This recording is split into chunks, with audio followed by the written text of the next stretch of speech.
The US has essentially washed its hands of what's happening in Afghanistan, but the military alliance, which is led by the United States, NATO, has issued a stern warning to the Taliban, saying it must not let Afghanistan become a breeding ground for terror again. The NATO Secretary General Jens Stoltenberg said that the military alliance has the capability to strike from a distance if terrorists establish themselves again on Afghanistan soil. In Brussels, a female Afghan journalist on the verge of tears asked Stoltenberg what the West would do for all those vulnerable back in her country, leaving the NATO chief visibly moved. The West had intervened in Afghanistan in 2001 following the 9/11 attacks by Al-Qaeda, whose leadership was hosted by the Taliban. It was also NATO's first major operation beyond Europe.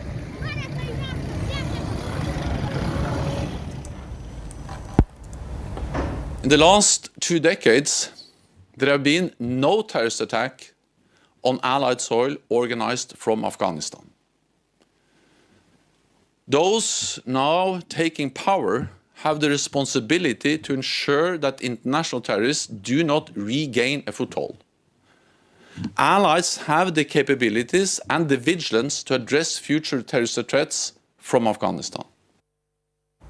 Let's focus on what's really happening in Afghanistan. There's a race currently to fill the leadership vacuum. But the Taliban in control, questions now loom on exactly who will lead Afghanistan next, who will be the next president. There's a tug of war that's currently on between the remnants of the Afghan government and the Taliban.